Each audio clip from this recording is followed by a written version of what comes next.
Hello, everybody. It is Wednesday. It is the 19th of February, 2025. I thought for this particular hot sauce review, instead of doing some kind of, incredibly expensive, exotic, weird, difficult to find hot sauce, why don't I just do some generic grocery store hot sauces that you can get pretty much anywhere? And I can do two in this video because both these were incredibly cheap. All right, so I've made it no secret. I'm not a big fan of Louisiana hot sauce, but it's been quite a while since I've tried Crystal. And this is one that I actually haven't tried. I've never had the extra hot. Now I already looked at the ingredients, and it doesn't have a pepper that's any hotter than aged red cayenne. So maybe to make it hotter than the regular Crystal, they just use more. I don't know, but I know that this is not going to be that hot. But hopefully it'll be hotter than your average Louisiana hot sauce. We'll just have to see.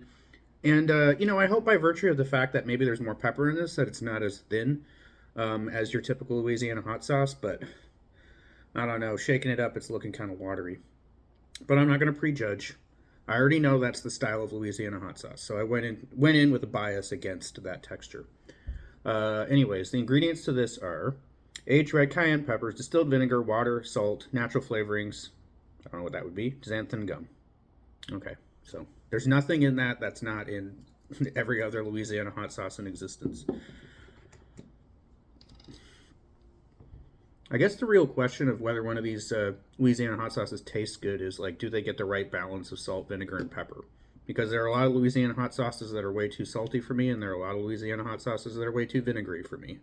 I've never had one that was too peppery.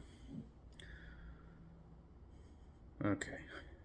Well, I mean, yeah, it's watery, but I guess you could say maybe it's just a little bit thicker than Tabasco. Anyways, let's have a go.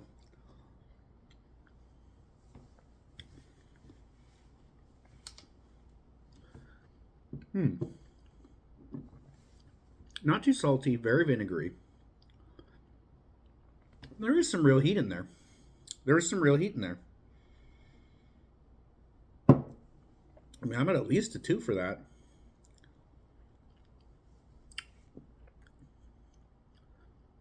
It's not bad. It doesn't have that nasty preservative flavor that some of those cheap Louisiana sauces have in them, so it's got that going for it. It is pretty vinegary, but it's not overwhelmingly vinegary because I can taste pepper in there too. Not too salty, and definitely more hot than your average Louisiana hot sauce. All right. It's not quite at a 2.5 for heat, but it's above a 2. It's above a 2. It's between a 2 and a 2.5 for heat. Most Louisiana hot sauces I've tried are between 1.5 and 2. So it's a little bit hotter. And I think it's kind of a nice blend of flavors. It's not bad. I could definitely see putting this on some eggs, or drizzling it over some Korean chicken wings or something like that. Yeah, some fried chicken. Sure. Okay. So I'll give that, yeah, so like I said, between 2 and 2.5 for spice. That's a solid 6 for flavor. Ain't bad for Louisiana hot sauce, especially not considering I got it for $2. All right. And then we got another Mexican style hot sauce. We got this La Victoria Salsa Brava. This is their hot sauce. Now, there is a medium and there is a mild. I've only had a couple of La Victoria products, and I don't recall liking them very much. I had some kind of like salsa in a jar from La Victoria that I thought was kind of unimpressive. Just didn't have a lot of flavor. But again, I'm not going to prejudge. This is a different thing. This looks like it's more of a taco sauce. It smells very tomatoey. I don't smell pepper in there at all.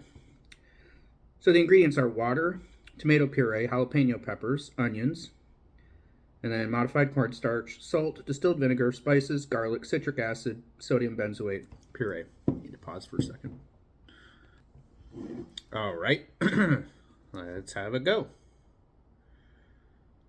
So I am not expecting this to be hot at all. The only pepper in there is jalapeno, and it's not even the first or second ingredient. Probably not going to be very hot.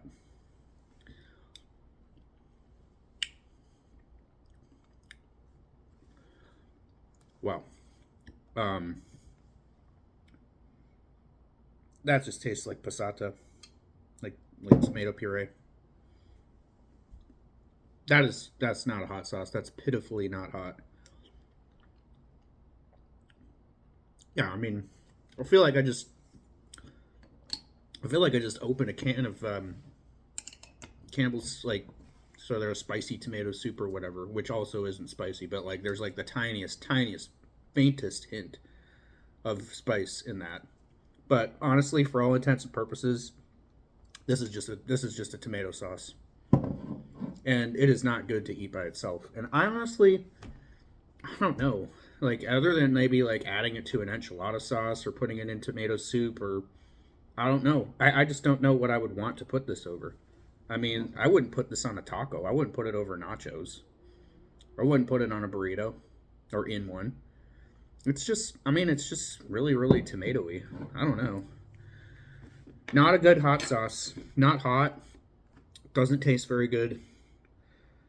I was expecting, even though my past experiences with La Victoria have been unimpressive, I was expecting something a little bit more than that. That is really disappointing. I mean, I'm gonna have to give that like between a 3 and a 4 for flavor, 0 for spice, maybe one, maybe one. Maybe there's the tiniest tingle in my throat, but honestly, I think it's the residual effects of this. There is no spice in this at all. That is ridiculous. No, I'm going to give this a 3. I was going to say 3.5 just because it's not unpleasant, but I'm dropping it down to a 3 because to claim that this is hot when the spice level is that, like, undetectable, no. That's unacceptable. So that's a 3, and that's like a 0.5 for spice. Pathetic. Not a good product. Wow. All right.